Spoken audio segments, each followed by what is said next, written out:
Lok Sabha seat Patna Sahib इस बार hot seat बन गई है और वजह है अंशुल अभिजीत। अंशुल अभिजीत पहली बार कांग्रेस के टिकट पर पटना साहिब से चुनाव लड़ रहे हैं और इनके खिलाफ यानी बीजेपी ने रविशंकर प्रसाद को उतारा है, जो कि मौजूदा सांसद है। अंशुल अभिजीत का परिचय ये है कि ये मीरा कुमार के बेटे हैं और बाबू जगजीवन राम, जिनको कौन नहीं जानता, उनके ये नाती हैं। उनका परिचय इसके अलावा भी बहुत कुछ है, लेकिन मैं आपको बताऊं कि जिस घर में इस वक्त मैं मौजूद हूं ये बाबू जगजीवन राम की स्मृतियों से भरा हुआ है और मेरे साथ खुद अंशुल मौजूद हैं बातचीत करने के लिए। सबसे पहले तो जब मैं यहाँ पहुँची हूँ तो मैंने देखा कि बाबू जगजीवन राम स्मृति सदन यहाँ लिखा है, तो इस घर के बारे में पहले आपसे मैं शुरुआत करूँगी। इस घर के बारे में कुछ बताएँ। ज़रूर। बाबूजी यहाँ पर रहते थे। मेरी माँ की पैदाइश भी इस घर में हुई, इस इधर एक कमरे में। और 1942 में जो एक तरह से यहाँ भारत छोड़ो आंदोलन हुआ, उसका संचालन भी इसी घर से हुआ। और बाबूजी को जब बाबू जगजीवन राम को जब जेल ले गए, हज़ारीबाग जेल, तो इसी घर से ले गए। और जब इंटरिम गवर्नमेंट जब यहाँ पर बना आज़ादी से पहले, तो जब वो मंत्री हुए तो इसी घर से हुए, धूमधाम से उनको यहीं से ले गए। तो बहुत सारे इसमें यादें हैं और यहाँ पर एक बसी हुए हैं यादें, और इस घर से हमें आशीर्वाद हमेशा मिलता रहता है। बहुत इतिहास है यहाँ पर। इस बार आप पहली बार चुनाव लड़ रहे हैं अंशुल जी, और आप मेरा पहला सवाल ये है जो मेरे जहन में आया कि ये पटना साहिब से टिकट आपको मिला या आपने चुना? नहीं, टिकट तो पार्टी निर्णय करती है कि कौन उचित है, कौन उम्मीदवार वहाँ से लड़ सकता है।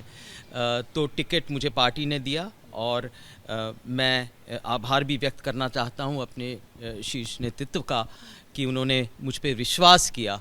और यहाँ पर तो मैं पटना की जनता का विश्वास जीतने आया हूँ। देखिए, हमारी जो राजनीति है उसमें ये होता है, लोकतंत्र में ये होता है कि लोगों का, आवाम का विश्वास जीतना होता है और उनके समर्थन के बाद आप सांसद बनते हैं। तो मैं विश्वास जीतने आया हूँ। मुझे पूरा भरोसा है कि मुझ पर वो विश्वास करेंगे। मेरा सवाल इसलिए था कि आपको कोई और सीट भी मिल सकता था, पटना साहिब सीट क्यों? ये तो सबसे स्ट्रांग माना जा रहा है। मतलब कहा जा रहा है कि बीजेपी अगर कोई सीट ना भी जीते तो पटना साहिब रविशंकर प्रसाद को देने से तो जीत ही जाएगी, और ऐसे में आपको यहाँ से सीट मिलना, इसके क्या स्ट्रेटजी रही कांग्रेस की? कुछ समझ में आया? बिल्कुल, मैं ये बताना चाहता हूँ। सबसे पहले तो मैं पटना का ही हूँ, यहाँ पर मेरे घर हैं, ये तो घर है ही। मेरी दादी भी पटना की ही हैं। मेरी दादी सुमित्रा देवी जी बिहार की पहली महिला कैबिनेट मिनिस्टर रहीं, यहाँ पर नगर विकास मंत्री रहीं। पटना शहर के निर्माण में उनका बड़ा योगदान है। यहाँ पर मौर्य लोक उन्होंने बनाया। तो मैं पटना का ही हूँ, मैं पटना का बेटा हूँ इसीलिए। और दूसरी बात यह है, ये एक प्रचार फैला हुआ है, एक प्रचार फैला हुआ है कि ये गढ़ है, यहाँ पर उनकी जागीर है, उत्तराधिकारी वही हो सकते हैं और कोई नहीं हो सकता। तो ये प्रचार है, मुझे लगता है ये गलत प्रचार है। यहाँ पर मुझे लगता है कि कुछ दिनों में ही पता चल जाएगा कि ये जो राजनीति का गढ़ है ये कुछ नहीं, एक मिट्टी का टीला है जो जल्दी ही गंगा में बह जाने वाला है। आपका जब आपके टिकट का जब अनाउंस हुआ, कांग्रेस ने जब आपको टिकट दिया, तब लोगों के जहन में जो विशेष तौर पर जब चर्चा होती है कोई किसी उम्मीदवार की, तो ये चर्चा हुई आपको लेकर कि आपका परिचय सिर्फ इतना है कि आप मीरा कुमार के बेटे हैं जो कि लोकसभा स्पीकर रही हैं। तो मैं और तमाम जो दर्शक इस वक्त देख रहे हैं एबीपी न्यूज़, उनकी जानकारी के लिए, और मैं आपसे ये सवाल कर रही हूँ कि इसके अलावा आपका खुद का परिचय है, तो आप अपना परिचय पहले दें। देखिए, पृष्ठभूमि तो है ही, दादा दादी माँ हैं यहाँ पर, लेकिन मेरा अपना परिचय है। मेरी जो शिक्षा हुई वो कैम्ब्रिज यूनिवर्सिटी से हुई। मैंने वहाँ पर पीएचडी किया। लंबे समय से मैं पत्रकार भी था। मैं शिक्षा में, एकेडमिक्स में मेरी बड़ी रुचि रही है और मैं हमेशा लिखता आया हूँ, पढ़ता आया हूँ। और जहाँ तक सियासी जीवन और राजनीतिक जीवन का सवाल है, मैं कोई गैर नहीं हूँ।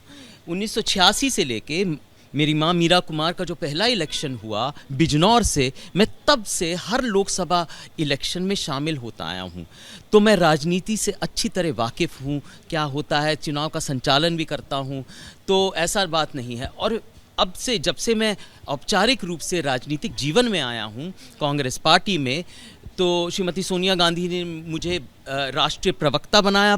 5 साल से मैं स्पोर्ट्स पर्सन, राष्ट्रीय प्रवक्ता भी हूँ और डिबेट्स में और बहस में आता रहता हूँ, प्रेस कॉन्फ्रेंसेस होते रहते हैं तो उसमें भी आता रहता हूँ। तो राजनीतिक जीवन में मैं काफ़ी सक्रिय रहा हूँ। पटना साहिब सीट आज तक एक बार भी, जब से इस सीट की स्थापना हुई है, लोकसभा सीट बनी है, तब से एक बार भी कांग्रेस हारी, बीजेपी माफ़ कीजिएगा, बीजेपी हारी नहीं है, हमेशा बीजेपी की जीत हुई है इस सीट से। कितनी बड़ी चुनौती आप रविशंकर प्रसाद को मानते हैं? नहीं देखिए, आप 10 साल की बात कर रही हैं, उससे पहले तो हम तो जीतते आए रहे थे। तो कांग्रेस तो बड़ी सक्रिय थी, बड़ी मजबूत थी, ताकतवर थी, वो जानते हैं। देखिए एक भ्रम फैला हुआ है कि ये गढ़ है, देखिए कैसे टूटता है ये घर, ये जागीर कैसे खिसक जाती है, क्योंकि ये गुरूर है, एक घमंड है कि ये हमारी ज़मीन है। ऐसा है नहीं, हकीकत कुछ और है, बहुत ज़्यादा नाराज़गी है। देखिए चुनौतियाँ तो होती हैं, हर चुनाव में होती हैं, और क्यों ना हो भाई, आवाम के पास जा रहे हैं, उनका विश्वास जीतने जा रहे हैं, चुनौतियाँ तो होंगी। लेकिन मेरी चुनौती ये है कि मैं यहाँ पर की जो जनता है, जो पटना की जनता है, जहाँ का मैं बेटा हूँ, उनका मैं विश्वास जीतूँ। मैं उनके पास जाऊँगा, मैं जा रहा हूँ, और उनके बल पे, उनके ताकत से मैं ये चुनाव जीतूँगा। अंशुल, इन दिनों चूँकि हाल ही में इंदौर सीट पर आपने देखा कि किस तरीके से जो कांग्रेस के उम्मीदवार थे उन्होंने आखिरी दिन नामांकन वापस ले लिया। सूरत में भी ऐसा हुआ कि बीजेपी निर्विरोध जीत गई, क्योंकि वहाँ पर भी नामांकन को लेकर के ऐसा हुआ कि आखिरी दिन में गड़बड़ हो गया। तो इस तरीके की जो राजनीति है, इस पर क्या कहेंगे, आपकी क्या प्रतिक्रिया है? नहीं देखिए, वो हुआ जो सो हुआ। यहाँ पर तो हम मजबूती से मैदान में उतरेंगे, इसमें कोई शक नहीं है। कुछ वापस लेने का या ऐसे करने का कोई सवाल ले रहे हैं उम्मीदवार कांग्रेस। नहीं देखिए, बीजेपी की, आप तो राजनीति को पहले से वाकिफ़ हैं। जिस तरह से एक कार्यपालिका का आतंक हुआ है, वो सब हथकंडे इस्तेमाल करते हैं। ये अभी इसके बारे में तो मैं नहीं कह सकता, लेकिन एक तरह से भाजपा की राजनीति है, ख़रीद फरोख्त की राजनीति हमेशा रही है। और आप जानते हैं बहुत सारे लोग जो उनके पार्टी में शामिल हुए हैं, उनसे जुड़े हैं, किस तरह से उनके जो दाग थे वो अचानक मिट गए। और हम वॉशिंग मशीन की उपमा देते हैं, ये बिल्कुल सही है भाई, इनका तो एक धोबी घाट है। तो वो उनकी राजनीति से आप तो बिल्कुल वाकिफ़ हैं, आप तो अच्छी तरह जानते हैं किस तरह की वो राजनीति करते हैं, किस हद तक वो गिर सकते हैं, वो अलग बात है। लेकिन सबसे बड़ा मुद्दा मुझे लगता है, चुनाव में बहुत सारी चीज़ें हैं, यहाँ पर जो आर्थिक विषमताएँ हैं लेकर, जो गैर बराबरी है, असमानता है, जो अमीर अमीर होते जा रहे हैं, गरीब गरीब होते जा रहे हैं, और सरकार नकली आंकड़े देकर कि बस 5% गरीब रह गए हैं। देखिए आप ज़रा सोचिए, 5% गरीब रह सकते हैं? लॉकडाउन के बाद, जीएसटी के बाद, नोटबंदी के बाद, जिस तरह महामारी में यहाँ पर अयोग्यता सरकार ने दिखाई, 5% गरीब रह गए। यहाँ पर गरीबी भी है, यहाँ पर बहुत ज़्यादा बेरोज़गारी भी है, और कमर तोड़ महंगाई भी है। ये असली मुद्दा है। जिस लिस्ट में आपका नाम था, उस लिस्ट में अखिलेश प्रसाद सिंह, जो कि बिहार कांग्रेस के अध्यक्ष हैं, उनके बेटे का भी नाम था। और ऐसे में एक बार फिर सवाल उठा कांग्रेस पर कि सिर्फ भाई भतीजावाद, परिवारवाद, इसको ध्यान में रखा है कांग्रेस ने, और उसमें आपकी भी चर्चा हुई। तो इस पर क्या कहेंगे आप? नहीं देखिए, ये तो सवाल आप भाजपा से भी पूछ सकते हैं। मुझे तो अपने परिवार पे बड़ा फ़ख्र है। जो आप आरोप कह रही हैं, मेरा परिवार जो है, जिस पे मुझे इतना नाज है, मैं इतना गर्व महसूस करता हूँ, वो तो मेरी ताकत है। अगर मैं राजनीति में शायद होता नहीं, अगर मेरा परिवार नहीं होता, तो जो आरोप मानते हैं तो वो तो मेरी मजबूती है। और दूसरी बात देखिए, मैं मानता हूँ कि बहुत काफ़ी बार आसान हो जाता है अगर आप राजनीतिक परिवार से हैं सियासत में आना, लेकिन आखिर ये तो जनता तय करती है कि उनकी नुमाइंदगी कौन करेगा। और मैं जनता के बीच में आया हूँ ये उनसे वो निर्णय मांगने। तो आखिर आप जनता के पास जाते हैं ना वो करने, यही तो असली लोकतंत्र है। पर सवाल तो यही है ना कि किसी कार्यकर्ता, कांग्रेस के कार्यकर्ता को भी टिकट दिया जा सकता था। अंशुल अविजीत ही क्यों चुने जाते हैं पटना साहिब सीट से जब उम्मीदवार का ऐलान होता है? नहीं देखिए, ये तो निर्णय पार्टी लेती है, बहुत चीज़ें को देखते हुए, संज्ञान करते हुए। ऐसी बात तो नहीं है कि कांग्रेस में बहुत सारे कार्यकर्ता को टिकट नहीं मिलते हैं, हमेशा मिलते आए हैं, और बहुत सारे जो राजनीतिक परिवार से हैं उनको भी मिले। भाई ऐसा तो नहीं है, कौन से संविधान में लिखा है कि उनको नहीं मिलना चाहिए, कि उनको यहाँ पर वंचित रहना चाहिए, अलग रहना चाहिए, ऐसा तो नहीं है। देखिए आखिर में राजनीति में ये होता है कि ये जनता फैसला करती है, निर्णय करती है कि प्रतिनिधित्व कौन है वो तय करेंगी, और कोई नहीं तय कर सकता, ना कोई कानून, ना आईन, ना कोई और, ना भाजपा, ना कोई और भाजपा फिर आप आईना तो दिखाएं, उनसे भी तो ये सवाल पूछना चाहिए एक के बाद एक। मैं तो गिनना नहीं चाहता और मैं दूसरों की बात भी नहीं करना चाहता। मैं तो एक सकारात्मक एजेंडा लेके सामने आया हूँ। हमारे जो घोषणा पत्र हैं, हमारी जो गारंटी है, उनको लेके आया हूँ और आखिर उसको लेके हम मैदान में उतरे हैं और जनता के पास जाएंगे और ये कहेंगे कि हमारी जो गारंटीज़ है, जो बेरोज़गारी को लेके है, जो युवक जो बेरोज़गार हैं, या महिला सशक्तिकरण, या सामाजिक न्याय का मुद्दा है, या किसानों का मुद्दा है। आजकल किसान अगर खेत में उतर रहे हैं तो कफन बांध के उतर रहे हैं। एमएसपी की गारंटी का जो स्कीम है, इसको लेके आए हैं। ये गारंटी नहीं है, ये हमारा वादा है। ये गारंटी है क्योंकि हमने इसकी पुष्टि कर चुकी है राज्य चुनाव में, तो इसको लेके आए हैं, एक सकारात्मक मुद्दा को लेके आए हैं। आपने कैम्ब्रिज से पढ़ाई की है और मेरा सवाल है कि कितना अंतर देखते हैं आप वहाँ और यहाँ के सोशियो इकोनॉमिक एस्पेक्ट में या एजुकेशन एस्पेक्ट में? क्या अंतर है वहाँ बाहर में और इंडिया में? मैं एक चीज़ तो बता दूं, जब मैं कैम्ब्रिज यूनिवर्सिटी गया तो बहुत सारे जो अध्यापक हैं जो पढ़ाते हैं वो भारत से ही हैं, वहाँ से पढ़ लिख के बाहर जाते हैं और यहाँ कुछ यहाँ भी रह जाते हैं। देखिए, क्वालिटी में ऐसा कोई फ़र्क नहीं है बिल्कुल भी। उच्चतम यूनिवर्सिटी है क्योंकि उनके पास संसाधन बहुत ज़्यादा हैं, वो हो जाता है। हमारे पास इतने, हम अपने जो विश्वविद्यालय हैं उतना नहीं दे पाते, लेकिन क्वालिटी में कोई फ़र्क नहीं। उनके संसाधन बहुत हैं और दुनिया भर के लोग आते हैं, तो उससे फ़ायदा मिलता है, उससे तजुर्बा होता है, अनुभव होता है। मैं जो बाहर गया, मैंने भारत के बारे में ही पढ़ा और भारत के बारे में पढ़ा और मुझे ऐसा लगा, और जैसे मेरी पृष्ठभूमि भी है कि यहाँ पर आके एक भाव से, एक समर्पण भाव से, जैसे मेरा परिवार करता आ रहा है, मुझे करके यहाँ पर करना है। मेरे पास विकल्प नहीं है, मुझे वहाँ पर रहना नहीं है, मुझे यहीं पर आना है। मैं पटना का ही हूँ, मुझे पटना ही आना है, यहाँ पर मेरी सेवा करनी है, जैसा मेरा परिवार करता रहा है। सवाल है कि बाकी राज्यों की जब चर्चा होती है तो आज भी बिहार को सबसे पिछड़े हुए राज्य के तौर पर देखा जाता है। कुछ ऐसे एस्पेक्ट्स हैं, बैकग्राउंड्स हैं जहां पर बिहार सबसे पीछे है। आपको अपनी दृष्टिकोण से कितना अंतर लगता है बाकी राज्यों में और बिहार में? देखिए, अफसोस के साथ ये कहना पड़ रहा है कि हमारे पास वो विवेक है, सामर्थ्य है, कुशलता है, सब कुछ है हमारे पास, लेकिन हाँ, ये थोड़ा पिछड़ा माना जाता है। ये शहर भी एक तरह से इतना विकसित नहीं किया, इतना विकास नहीं किया जैसा होना चाहिए। बड़ा खूबसूरत शहर है पटना शहर, हर तरह के लोग हैं, गंगा के तट पे है, गंगा बह रही है, बड़ा खूबसूरत है।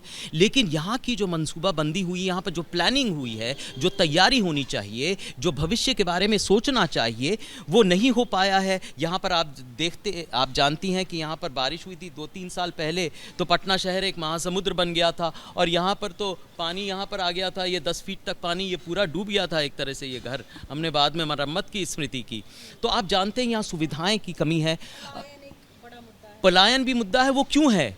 क्योंकि हम अपने लोगों को रोक नहीं पाते। यहाँ पर शिक्षा का एक केंद्र बन गया है, यहाँ पर कोचिंग सेंटर है, मुसल्लपुर हाट जाइए आप, वहाँ पर कोचिंग सेंटर भरे पड़े हैं। लेकिन वो जो लोग हैं जो यहाँ पर कोचिंग लेके जाते हैं, जो सफलताएं प्राप्त करते हैं, जो अव्वल नंबर लाते हैं, बिहार में या पटना में नहीं रहते। योगदान उनका यहाँ नहीं है, बाहर जाके है। सारी दुनिया को फ़ायदा मिलता है, पटना को नहीं, शहर को नहीं। मैं चाहता हूँ कि ये शहर ऐसा बने, यहाँ पर IT हब बने, ये सुविधाएं इस तरह से हों कि ये आकर्षित कर सके और लोगों को कि वो यहाँ ही पर आएँ। अब इसी के साथ इस पर सवाल ये भी उठता है कि तीसरी पीढ़ी आप हैं। बाबू जगजीवन राम ने राजनीति की, मीरा कुमार जी ने राजनीति की, अब आप राजनीति के लिए आए हैं, तो आप तो तीसरी पीढ़ी हैं, कुछ बदलाव तो आया नहीं, ये भी तो सवाल है। उन लोगों ने बदलाव करने की कोशिश की, अगर की भी तो बहुत ज़्यादा असर तो नहीं दिखता। देखिए, कांग्रेस पार्टी एक तरह से उदारवाद अर्थव्यवस्था लेके आई कुछ दशक पहले, और बहुत विकास हुआ बहुत क्षेत्रों में। बिहार में उतना ज़्यादा नहीं हुआ। यहाँ पर शिक्षा है, यहाँ पर लोग महत्वाकांक्षी हैं, बहुत ज़्यादा हैं, लेकिन वो उस तरह से यहाँ पर उद्योग नहीं कर पाए। बेरोज़गारी की बहुत ज़्यादा समस्या है। तो वो ये हमें देखना है कि ये पिछड़ा क्यों हो गया, कौन सी सरकारें थीं जिसको हम दोष दे सकें, तो ये क्यों ऐसा पिछड़ापन यहाँ पर रहा। तो जानते हैं कि पिछड़ापन है, और पिछली जो भी सरकारें थीं उन लोगों ने अगर काम किया होता तो इस तरीके का वो असर दिखता काम के मामले में। नहीं, बहुत सारी वजह हैं, बहुत सारी व्यापक वजह हैं। मुझे तो भविष्य में देखना है, आगे देखना है कि क्या हो सकता है। और अगर पीछे देखें तो ये हमें कहना है कि हम पीछे से क्या सीख सकते हैं, पहले से क्या सीख सकते हैं और आगे हम क्या कर सकते हैं।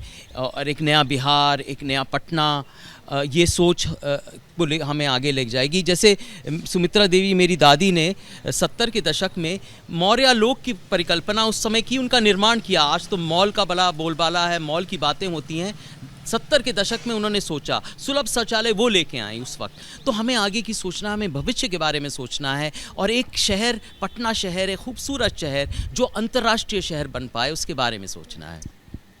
बीजेपी शुरुआत से कह रही है कि इस बार 400 पार हम लाएंगे, 400 से ज़्यादा सीटें लाएंगे, पूरी एनडीए। और आज की तारीख में मंगलसूत्र पर चर्चा हो रही है, हिंदू मुसलमान पर चर्चा हो रही है।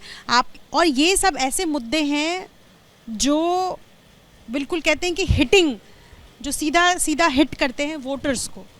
महंगाई, बेरोज़गारी, इस पर चर्चाएं तो होती हैं लेकिन असर नहीं दिखता है। नहीं, असर दिखेगा ना, नाराज़गी तो है ना, लोग परेशान तो हैं ना, दिक्कतें हैं भाई। अगर आप किसी भी बाज़ार में जाएंगे तो ये तो उनको जो बिल्कुल त्रस्त है, जो बेरोज़गार है, जो महंगाई से मारा है, ये तो नहीं कहेंगे कि देखिए आप मायूस मत होइए, G20 तो बड़ा सफल रहा, छोड़ जाइए ये महंगाई, ऐसा तो नहीं कहेंगे। वो तो बेचारा परेशान है, सब्जियों के दाम हैं या चावल या दाल के दाम हैं, सब आसमान छू रहे हैं। तो महंगाई भी है, बेरोज़गारी भी है, आखिर जो बचत है, जो हाउस होल्ड सेविंग्स है, वो सबसे कम है, रिकॉर्ड लेवल कम है। यहाँ पर निवेश हो नहीं रहा है, उत्पादन हो नहीं रहा है, मांग है नहीं, हमारी अर्थव्यवस्था बिल्कुल ध्वस्त है। और सरकार ये सब छुपा रही है और ध्यान भटका रही है बहुत और सारे मुद्दे से, आपने जिक्र भी किया उनका। तो यही उनका हमेशा रणनीति रहती है जब वो असफल रहते हैं। और आपने देखा होगा कोरोना के वक्त ऑक्सीजन की किल्लत के मारे पटना का क्या हाल था, या हर शहर का क्या हाल था। जो अयोग्यता दिखाई, जो क्षमता दिखाई सरकार ने, वो दुनिया भर में कहीं देखने को नहीं मिली।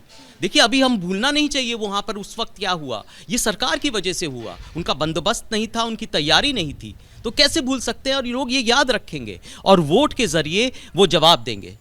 सवाल तो यही है ना कि राजनीति में आप यानी अंशुल अभिजीत सिल्वर स्पून लेकर जन्म लिए हैं। अब अगर वो महंगाई, बेरोजगारी की बात करते हैं तो ये बहुत ज़्यादा जनता को क्या प्रभावित कर पाएगी? नहीं, देखिए, जो बेरोज़गारी का मामला है या महंगाई का मामला है, ये तो सबको प्रभावित करती है, ये सबके लिए है।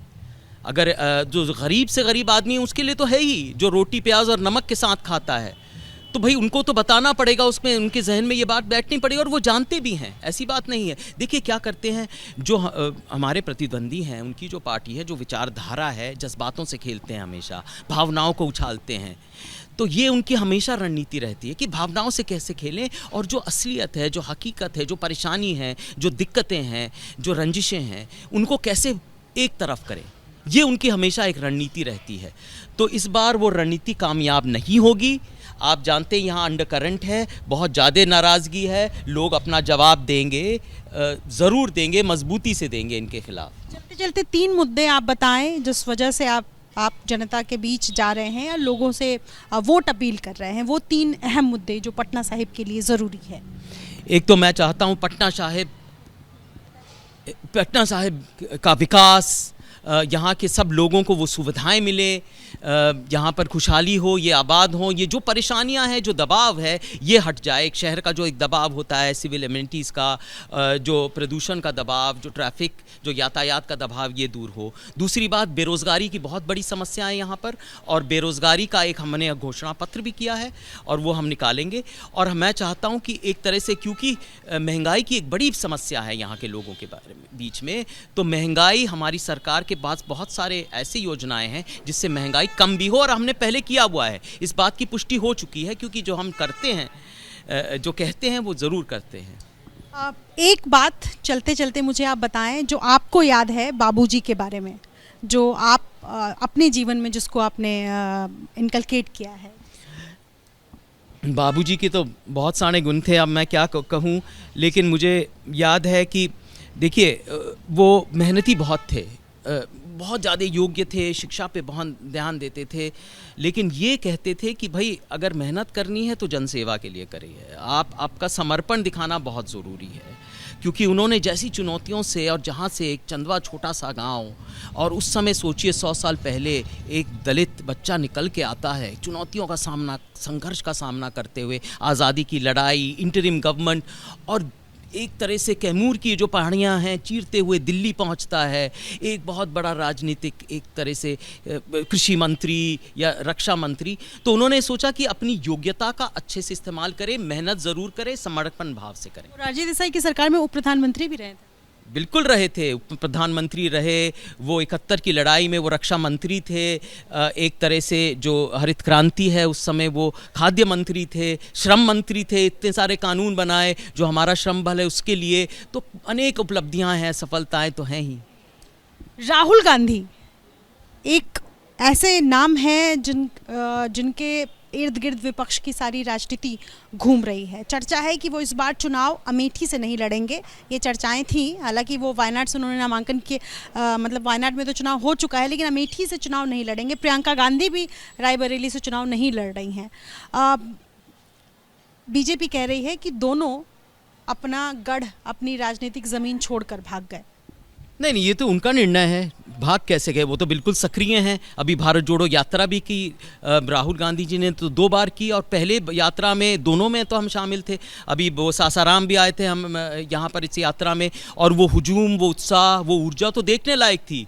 कहाँ छोड़ के कोई भागा है? हम तो यही हैं, मुद्दा उठाते रहते हैं, हम कहते रहते हैं महंगाई के बारे में, उनकी अयोग्यता के बारे में, सरकार के बारे में आईना दिखाते रहते हैं।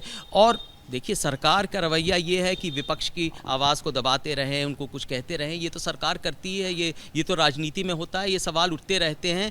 लेकिन वो राजनीति में हैं, सक्रिय हैं, और वो लोगों के लिए लड़ते हैं। परिवार अपनी ज़मीन छोड़कर भाग गया, उनका ये विपक्ष ये कह रहा है। तो देखिए, ज़मीन क्या होती है? ये भारतवर्ष हमारी ज़मीन है, यही है हमारी ज़मीन, यही है, इसी को राष्ट्रवाद कहते हैं कि हम भारतवर्ष के हैं और इसके लिए लड़ रहे हैं, हर लोगों के लिए लड़ रहे हैं, कोई क्षेत्र के लिए नहीं।